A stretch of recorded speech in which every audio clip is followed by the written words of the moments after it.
Hello, welcome to పినితో shopping.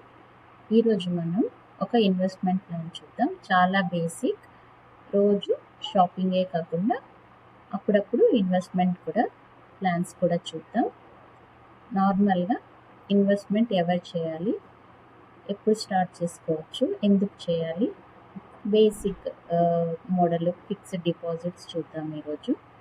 First అయితే ఎవరు చేయొచ్చు అంటే మేజర్ అయిన 18+ ఇయర్స్ ఉన్న వాళ్ళు ఎవరైనా సేవింగ్స్ చేసుకోవచ్చు, ఇన్వెస్ట్మెంట్ ప్లాన్ చేయొచ్చు. కానీ అప్పుడే జాబ్ వాళ్ళకంటూ మనీ ఉండదు కాబట్టి మీకు జాబ్ వచ్చిన తర్వాత నుంచి స్టార్ట్ చేసుకోవచ్చు ఇన్వెస్ట్మెంట్ ప్లాన్స్. ఎందుకు చేయాలి అంటే బేసిక్ ఏంటంటే సెక్యూరిటీ ఉంటుంది. మనకు ఈరోజు జాబ్ ఉండొచ్చు, రేపు జాబ్ ఉండకపోవచ్చు. సో మనం same kind of life style comforts కావాలనుకుంటే మనము చక్కగా ప్లాన్ చేసుకొని మనకు వచ్చిన శాలరీలో ఇంత అని చెప్పి ఇన్వెస్ట్ చేసుకోవడము చాలా బెస్ట్ మెథడ్. అలానే ఎమర్జెన్సీ అంటే ఇప్పుడు సడన్గా పెళ్ళి కుదిరింది, అలా ఏమైనా అన్సర్టనిటీస్, ఎప్పుడు ఏం జరుగుతుందో తెలియదు, మీ ఇంట్లో వాళ్ళకి ఎవరికైనా సరిగ్గా బాగాలేదనుకోండి, అప్పుడు సరిగ్గా బాగాలేదు, వాళ్ళకి ఒంట్లో బాగాలేదు అనుకుంటే అలాంటప్పుడు మీరు చూడండి, ఫ్యామిలీలో ఎవరికన్నా బాగాలేనప్పుడు, సడన్గా ఏమన్నా జరిగినప్పుడు మనకి డబ్బులు అవసరమైతే ఈ ప్లాన్స్లో నుంచి మనము తీసుకోవచ్చు. ఓకే, సో ఇలా అన్సర్టనిటీస్, ఎమర్జెన్సీగా అవసరాలు పడినప్పుడు మనం సేవ్ చేసుకున్నవి, ఇన్వెస్ట్మెంట్ ప్లాన్ చేసుకున్నవి మనకి యూజ్ అవుతాయి బాగా. సో మనము ఇన్వెస్ట్మెంట్ ప్లాన్ చూద్దాం. ఇప్పుడు కొంతమంది రకరకాల ఇన్వెస్ట్మెంట్ ప్లాన్స్ చేస్తుంటారు. డిఫరెంట్ టైప్స్ ఆఫ్ ఇన్వెస్ట్మెంట్స్ ఉంటాయి. కొంతమంది మీరు చుట్టుపక్కల వినే ఉంటారు. కొంతమంది స్టాక్స్లో పెడుతున్నానని చెప్తుంటారు, కొంతమంది బాండ్స్లో, కొంతమంది గోల్డ్లో, కొంతమంది షేర్స్, కొంతమంది క్యాష్ లాగే ఉంచుకుంటారు, ఇంకొంతమంది మ్యూచువల్ ఫండ్స్లో, కొంతమంది రియల్ ఎస్టేట్ చేస్తూ దాంట్లో ఇన్వెస్ట్ చేస్తుంటారు, ఈటీఎఫ్, ఇలా రకరకాలు ఉంటాయి. ఒక్కొక్కరు ఒక్కొక్కరు చూస్ చేసుకుంటారు. కానీ డైవర్సిఫికేషన్ ఉండడం చాలా మంచిది. అన్ని రకాలుగా అన్నిట్లో ఇన్వెస్ట్ చేయడం కూడా మంచిది.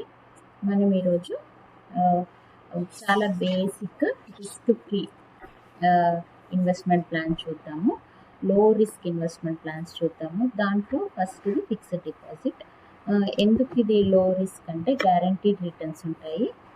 ఇది బేసిక్గా ఎవరికి మంచిది అంటే ఎక్కువ ఎవరు ప్రిఫర్ చేస్తారంటే రిస్క్ అవర్స్ ఇండివిజువల్స్ ప్రిఫర్ చేస్తారంటే ఎక్కువ రిస్క్ తీసుకోవడం ఇష్టం లేని వాళ్ళు ఇది ప్రిఫర్ చేస్తుంటారు. మనకి ఎంత మెచ్యూరిటీ టైంలో వస్తుంది అనేది మనకు ముందే తెలిసిపోతుంది. ఎందుకంటే ఇంత ఇంట్రెస్ట్ రేట్ వస్తుంది అని మనం ఫిక్స్డ్ డిపాజిట్ చేసేటప్పుడే మనకు తెలుస్తుంది. కాబట్టి మనకి ఎంత రిటర్న్ వస్తుంది ఇన్ ఇయర్స్కి. ఇప్పుడు మనం 10 ఇయర్స్కి చేస్తున్నాం అనుకో ఫిక్స్డ్ డిపాజిట్, 10 ఇయర్స్ తర్వాత నీకు ఎంత అమౌంట్ వస్తుంది అనేది మనకి ముందే తెలిసిపోతుంది. సో మనకి క్లారిటీ ఉంటుంది. అలాగే ఏమైనా ఎవరికైనా ఫిక్స్డ్ గోల్స్ ఉన్నాయనుకోండి, అలాంటి వాళ్ళకి కూడా ఇది సూట్ అవుతుంది. ఈ ఫలానా టైంలో నేను తీసుకోవాలి, ఆ టైంలో నాకు ఈ అవసరం వస్తుంది అనుకున్న వాళ్ళకి కూడా ఇవి చాలా బెనిఫిట్ అవుతుంది ఫిక్స్డ్ డిపాజిట్స్. మనం ఇప్పుడు ఫిక్స్డ్ డిపాజిట్స్లో ఇంట్రెస్ట్ రేట్లు ఐసిఐసిఐ బ్యాంక్లో ఎలా ఉన్నాయో చూద్దాం.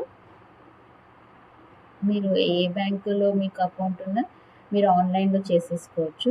చాలా బేసికే కాబట్టి ఫిక్స్డ్ డిపాజిట్ వీళ్ళ దగ్గర హైయెస్ట్ 7.05 ఉంది. అది 18 months to 2 years ఉంచితే మీరు ఫిక్స్డ్ డిపాజిట్. ఇంక ఇక్కడ వాళ్ళు డీటెయిల్గా ఇచ్చారు. మీరు 7 to 45 days ఫిక్స్డ్ డిపాజిట్ చేస్తే జనరల్ వాళ్ళకైతే 3% ఇంట్రెస్ట్ రేటు, అదే సీనియర్ సిటిజన్స్కి అయితే 3.5 ఉంది. వాళ్ళకి కొంచెం ఎక్కువ ఉంటుంది మనకన్నా. ఇప్పుడు చూడండి, హైయెస్ట్ 18 months to 2 years ఉంది. అదే 15 months to 18 months ఉంటే 6.80 ఉంది. సో మీరు ఏమన్నా ఒక 5 lakhs అలా ఫిక్స్డ్ డిపాజిట్ చేసుకోవాలనుకుంటే 18 months to 2 years తీసుకోండి. అప్పుడు మీకు చక్కగా 7.05% వస్తుంది. మీకు ఇప్పుడు మధ్యలోనే అవసరం వచ్చింది, ఈ 2 yearsలోనే మీకు మధ్యలోనే అవసరం వచ్చింది, నేను ఒక 6 months కట్టగానే నాకు అర్జెంటుగా అవసరం వచ్చింది, నేను తీసేసుకోవాలి డబ్బులు అంటే మీరు తీసుకోవచ్చు. కానీ వాళ్ళు 1% అలా పెనాల్టీ వేస్తారు. పెనాల్టీ వేసి మీ అమౌంట్ మీకు ఇచ్చేస్తారు. ఆ పెనాల్టీ కూడా మీకు ఆల్రెడీ ఇంట్రెస్ట్ కొంచెం వచ్చుంటుంది కదా 6 మంత్స్‌లో. సో, దాంట్లో నుంచి తగ్గుద్ది. అంటే మీకు పెద్ద లాస్ ఏమి ఉండదు. సో, మీకు అలా కావాలంటే కూడా తీసుకోవచ్చు పెనాల్టీ పే చేసి. మీరిక్కడే ఈజీగా కూడా చేసేసుకోవచ్చు. ఆన్‌లైన్‌లో కూడా మీరు ఓపెన్ చేసుకొని, ఓపెన్ ఫిక్స్డ్ డిపాజిట్ ఉంది కదా! మీరు ఫిక్స్డ్ డిపాజిట్ స్టార్ట్ చేసేయచ్చు. ఎవరెవరు చేయొచ్చు అంటే ఇక్కడ కూడా ఎవరన్నా చేయొచ్చు. మనం ఇక్కడ ఉండే వాళ్ళు చేయొచ్చు. తర్వాత అబోవ్ 18 ఇయర్స్ వాళ్ళు చేయొచ్చు. సీనియర్ సిటిజన్స్ చేయొచ్చు. ఓకే. ఇలా ఎవరన్నా చేయొచ్చు. మీకు మీకు ఇంకా తెలీదు, నాకు కొంచెం కన్‌ఫ్యూజన్‌గా ఉంది. ఆన్‌లైన్‌లో ఎలా చేయాలి అనుకుంటే, మీరు మీ దగ్గరలో ఉన్న ఐసీఐసీఐ బ్యాంక్ దగ్గరికెళ్ళి వాళ్ళని డీటెయిల్స్ అడిగితే మీకు వాళ్ళు క్లియర్‌గా ఎక్స్‌ప్లెయిన్ చేసి ఏది బెస్టో, మీకు ఏది సూట్ అవుతుందనుకుంటే మీరు అది చూస్ చేసుకోవచ్చు. చాలా స్టార్టింగ్ జస్ట్ మనకి 7 డేస్ టు 45 డేస్ కొన్ని డేస్‌కి కూడా మనం చేసుకోవచ్చు కాబట్టి ఇది చాలా best option.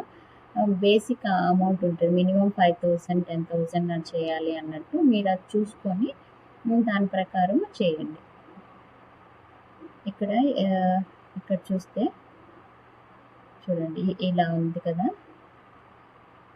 Minimum deposit amount 10,000 ఉంది ఇక్కడ.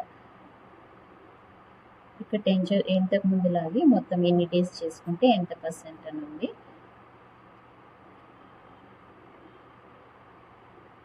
దాంట్లో వాళ్ళ దగ్గర రకరకాలు ఉంటాయి. ఫిక్స్డ్ డిపాజిట్ స్కీమ్స్ కూడా జనరల్, రెగ్యులర్, స్టాండ్ అలోన్, అలాగే గోల్డెన్ ఈఎస్ఎఫ్‌డి అని అలా రకరకాల పేర్లతో ఉంది. మీరు వాళ్ళతో కాంటాక్ట్ అయ్యి చేయొచ్చు. చూడండి ఎలిజిబిలిటీ ఎవరు అంటే resident individuals, senior citizens, NRIs, Hindu undivided families ఎవరైనా చేయొచ్చు. మనము కొన్ని డాక్యుమెంట్స్ ఆన్‌లైన్ చేసేటప్పుడు అప్లోడ్ చేయమంటారు ప్రూఫ్స్. అవి మనం అప్లోడ్ చేసి మనం ఆన్‌లైన్ కూడా ఫిక్స్డ్ డిపాజిట్ చేసేయచ్చు. ఇక్కడ కంపారిజన్ ఇచ్చారు ఈ సైట్‌లో. ఎవరు ఎంత పర్సెంట్ ఇస్తున్నారు అని, హెచ్‌డిఎఫ్‌సి బ్యాంక్ వాళ్ళు ఎంత ఇస్తున్నారు, మనము కంపేర్ చేసుకోవచ్చు ఇక్కడ. కానీ ఇది లేటెస్ట్ డేటానా కాదా అని మనం ఒకసారి చెక్ చేసుకోవాలి.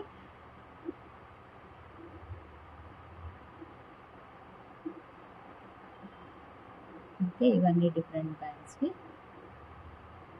మీకు ఫిక్స్డ్ డిపాజిట్స్ ఉన్నాయా? మీరు ఫ్రీక్వెంట్‌గా ఫిక్స్డ్ డిపాజిట్ చేస్తూ ఉంటారా? కొంచెం కొంచెం అమౌంట్ అయినా కూడా? అలా అయితే కమెంట్ సెక్షన్‌లో కమెంట్ చేయండి. మీకు ఏ బ్యాంక్‌లో ఫిక్స్డ్ డిపాజిట్ చేసుకుంటారు మోస్ట్‌లీ? మీరు ఏ బ్యాంక్ ప్రిఫర్ చేస్తారో కూడా చెప్పండి.